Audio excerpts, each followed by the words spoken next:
अरविंद जी और चन्नी जी का, क्योंकि आपने जिक्र किया फ्रीबीज को लेकर, आपने झड़ी लगा दी वहाँ पर।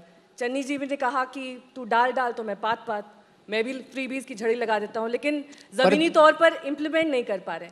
सवाल सुन लीजिए मेरा, आप उन फ्रीबीज को इम्प्लीमेंट कैसे कर पाएंगे जब स्टेट में फंड्स की कमी है? क्योंकि 1000 रुपये आप महिलाओं को देंगे, 300 यूनिट बिजली आप फ्री कर देंगे, आपने वहाँ के बिजनेसमैन को अलग से 5 प्रोमिस किए हैं, कैसे हो पाएगा ये सब कुछ? सब कुछ होगा। ईमानदार आदमी आएगा, ईमानदार सरकार आएगी, ईमानदार पार्टी आएगी, सब कुछ होगा। दिल्ली में भी पहले बुरा हाल था। दिल्ली में शीला जी के टाइम में अगर आपको याद हो, वो कहती थी पैसा नहीं है, पैसा नहीं है, घाटे में चल रहे हैं, घाटे में चल रहे हैं। अब देखो पैसा भी आ गया, बिजली भी फ्री हो गई, स्कूल भी बन गए, अस्पताल भी बन गए, अभी बुजुर्गों को तीर्थ यात्रा भी मिल गई फ्री में। सब कुछ हो रहा है, क्यों? ईमानदार सरकार आ गई। मैं आपको हिसाब भी बता देता हूँ। मैंने पंजाब में, मैं जब भी कुछ बोलता हूँ सारी कैलकुलेशन करके जाता हूँ। मैंने कहा पंजाब में फ्री बिजली देंगे, दिल्ली में दी हमने, तो मानते हो हम कर सकते हैं, करना आता है हमको, और हमको ही करना आता है और किसी को नहीं आता। पंजाब में हमने कहा भाई हम इतनी बिजली फ्री देंगे, उसका करीब 2 से 2,500 करोड़ का खर्चा आएगा। हमने कहा हर 18 साल से ऊपर की महिला को 1,000 रुपये महीना देंगे। पहले तो ये समझ लीजिए इसका इम्पैक्ट क्या है। हर महिला को 1,000 रुपये महीना देने का कितना बड़ा इम्पैक्ट है महिलाओं के सशक्तिकरण को लेके। अभी तक बड़ी बड़ी बातें हुई हैं हमारे देश के अंदर। देश का, ये दुनिया का सबसे बड़ा विमेन एम्पावरमेंट प्रोग्राम होगा। 18-19 साल की बच्ची जिसका कॉलेज छूट जाता है क्योंकि पिताजी पैसे नहीं देते, बेटे को पढ़ाना चाहते हैं पिताजी, परिवार बेटे को पढ़ाना चाहता है, उसकी कॉलेज की पढ़ाई बंद नहीं होगी। एक गृहिणी 1,000 रुपये अगर उसमें आते हैं, आज इतनी महंगाई हो रही है, इतनी महंगाई हो रही है, सारी सरकारों ने महंगाई कर दी। अगर उसके पास 1,000 रुपये हम दे देते हैं, वो पता नहीं कितनी चीज़ें कर सकती है। बच्चों के लिए कुछ खरीद सकती है, थोड़ा सा सब्जी ला सकती है, दूध ला सकती है बच्चों को, पता नहीं क्या क्या कर सकती है 1,000 रुपये में। एक बुजुर्ग महिला, उसके हाथ में 1,000 रुपये आ जाते हैं। कई लोग कहते हैं अमीरों को क्यों दे रहे हैं। अभी मेरे पास एक अमीर दोस्त आया, मुझे आके कहता है कि एक दिन मेरे पिताजी आए मेरे पास और मुझे आके कहते हैं कि बेटा मेरी जेब खर्ची लगा दे।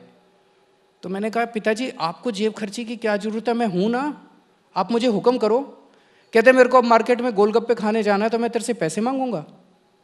एक बुजुर्ग के हाथ में अगर जेब में 1,000 रुपये महीना आते हैं तो उसकी अलग से उसकी वो बनती है, उसकी एक इंडिपेंडेंस आती है। एक मिनट, जल्दबाजी नहीं। तो टोटल 8,000 करोड़ रुपए के करीब का खर्चा है विमेन वाला, टोटल हो गए 10,000 करोड़।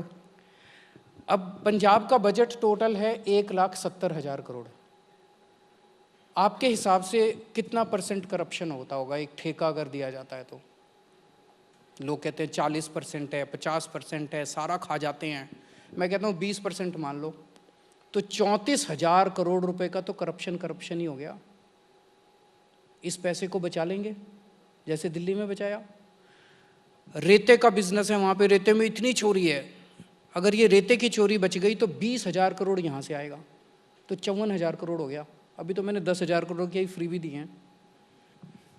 अरविंद जी, इसी से एक जुड़ा हुआ सवाल है, क्योंकि सिद्धू जी इसी को लेकर आप पर निशाना साध रहे हैं। उन्होंने एक वीडियो ट्वीट किया, उन्होंने कहा कि लोगों को सशक्त बनाइए, उन्हें रोजगार दीजिए, उन्हें इस तरीके के मौके दीजिए कि वो अपने लिए खुद ही एम्प्लॉयमेंट अपॉर्चुनिटीज़ क्रिएट कर सकें और उनके हाथ में पैसा आए। फ्री देने से कुछ नहीं होगा। मैं सिद्धू जी को पूरी विनम्रता के साथ कहना चाहता हूँ, अब सरकार छोड़िए, हम कर देंगे। पर अरविंद जी, नहीं, सिद्धू के साथ का मामला क्या है? राघव चड्ढा कमेंट करते हैं तो बोलते हैं ये पॉलिटिक्स की राखी सावंत है। आप थोड़ा सॉफ्ट रहते हैं उन पर। आपको अभी भी उम्मीद है कि नवजोत सिंह सिद्धू आम आदमी पार्टी में आएंगे, आपका सीएम फेस बनेंगे? कोई पार्टी में नहीं आ रहे, पता नहीं आपको किसने बहका दिया। वो पार्टी में नहीं आ रहे। वो मेरा हमारा ना कोई दोस्त है ना कोई दुश्मन है। अगर वो कोई अच्छी बात करते हैं हम उनकी तारीफ़ कर देते हैं। विपक्ष में है तो क्या हुआ, कभी कभी तारीफ़ कर देनी चाहिए अच्छी बातों की। वो अगर कोई गलत बात करते हैं हम उसकी बुराई करते हैं, तो दोनों करते हैं हम।